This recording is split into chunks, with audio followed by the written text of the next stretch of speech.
What is up, everybody? Welcome back to Touchline Talk. Thank you so much for tuning in. As always, be sure to hit that subscribe button so you don't miss any of the content going up on the channel. Transfer window officially closed, so I wanted to touch on a couple of the massive moves that happened in the Premier League and one move that did not happen at the very end of the window. And the stage was really set for a fascinating final 24 hours of the window because there were so many high profile, unresolved situations from want-away players like Alexander Isak and Gianluigi Donnarumma to the goalkeeping situation at both Manchester clubs. The list goes on and on. There were a lot of deals that were very much up in the air with 24 hours left.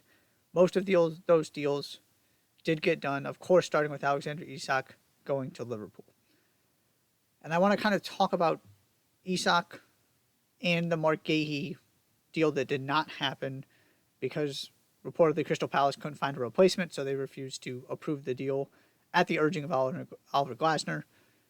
Kind of together in terms of the bigger story here, which to me is that at least to a certain extent, the quote-unquote smaller clubs did what they could to hold their ground and stand up to Liverpool. Right or wrong, however you feel about it, Liverpool did apply a lot of pressure, directly, indirectly, on Newcastle through Alexander Isak. Because Liverpool could have sat there and said, we're not coming in with a second offer. You can either take the initial one, or you can go figure out how to deal with this player who is saying he'll never play for your club again and causing all kinds of issues for you that we have nothing to deal with. Nothing to do with, not our issue. That's between you and Isak. Your choice. Instead, Liverpool came in with a better offer, and Newcastle were able to get Gianluigi, who did something very similar at Brentford, and Voltamata. So you got your number 9, you got another attacking player. Basically what they were hoping to get before they approved the Isak deal. Certainly there's an argument they should have just not sold Isak. They had no actual reason to sell him. This was not a contract question like it is with Marc Guehi. He's under contract long term. There was no need to sell him. At some point, you do also have to ask yourself the question, is it worth it holding on to him if he's going to cause this much of a stink? When now you can look at it and at least feel like you can sell your fan base, you can sell the club and the players on what you ended up getting out of this window, which was not the case 48 hours before it closed. All of a sudden the deal started happening. There was a pathway for this Isak deal to go through. I also mentioned the Crystal Palace part of this. Marc Guehi, on an expiring contract, Liverpool thought they were going to get a bargain, and Crystal Palace couldn't find a replacement, and so they're going to roll the dice with this. Maybe he goes in January. Maybe he's allowed to leave for free next summer and can choose basically any club in the world he wants to play for, because Marc Guehi is very, very good. But I do think this was the right decision from Crystal Palace. You already lost Aberrieze. You are playing in Europe. I know it's not the Europa League like they wanted, but this is an important statement of we are still trying to do something this season, and if they can actually, so far, they've been pretty good. They could win some games in the first 3 months of the season. They might have a really, really good season. That would only increase Guehi's value and make it feel like even if he leaves for free, you got something out of this season and that holding on to him was worth it. But neither of these teams just folded when Liverpool came calling for their players. You can say Newcastle eventually did fold. It's also difficult when you don't have your leadership structure in place, the people making these decisions. Because this is not an Eddie Howe thing. Eddie Howe is, again, having to deal with some difficult circumstances here without having a lot of clear direction from the top as they're trying to get all of their new kind of the sporting side of things in place, because it doesn't really exist right now. And so I do think that's a part of this that's noteworthy, because there is only so much you can do. Because what if Isak just doesn't show up and now he's just sitting there? Ultimately, I do think Newcastle made the right decision, and Crystal Palace made the right decision. From the Liverpool side of this, again, very curious to see what the idea is here, because clearly they were going after Ekitike and Isak with the idea of using both of them. And this goes back to we don't actually know what Arne Slot wants this to look like. We don't know what his vision for a team is, because he didn't get to build one last season. He just did an incredible job with the players he had.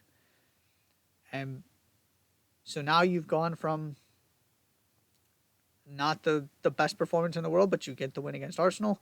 And now you have easily a top 5 striker, maybe a top 3 striker in the world coming in. Hugo Ekitike is already scoring goals. See how this ultimately plays out and when Isak gets going. But from Liverpool's standpoint, this is also a no-brainer to the extent that is possible. Because you know what he does. He's done it in this league. He's going to be in his prime for a long time still. There's no guarantee it ever works, obviously. But if you're going to spend that kind of money, if you're going to break a transfer fee record on a player, this is probably about as good of one as you could have chosen. It's the most important position on the field. He does the thing that is hardest to do. And there are as few question marks, as I feel like, as there possibly can be, because you know exactly what you're getting.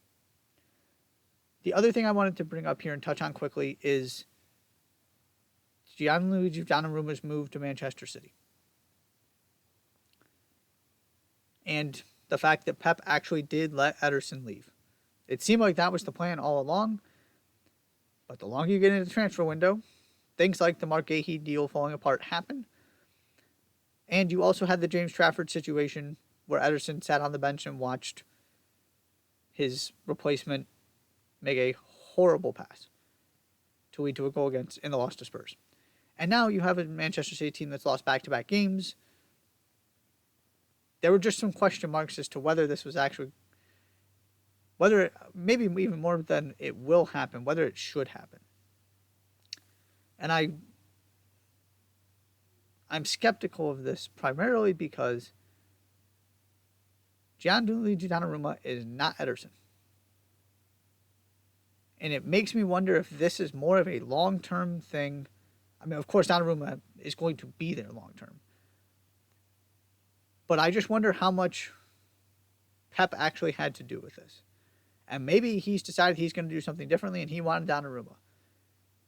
I just don't love Donnarumma doing the things that Pep asks his goalkeepers to do. There's a reason he went and got Ederson, and the goalkeeper situation has not been a topic of conversation until now.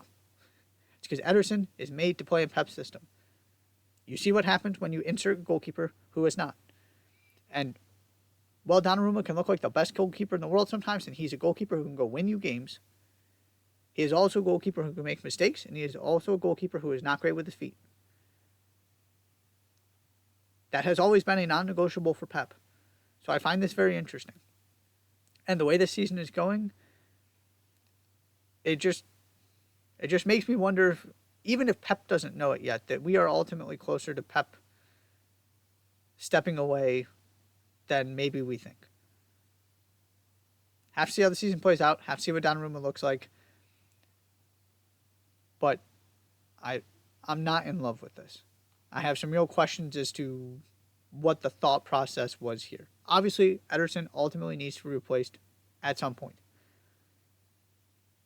I just wouldn't have, if I am Pep, if I'm Manchester City, unless this is not about this season, I would not have picked Donnarumma.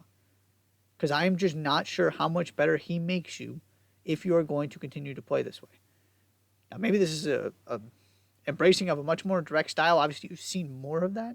They do look a little bit differently and are operating a little bit differently. But it's still about controlling the game through possession.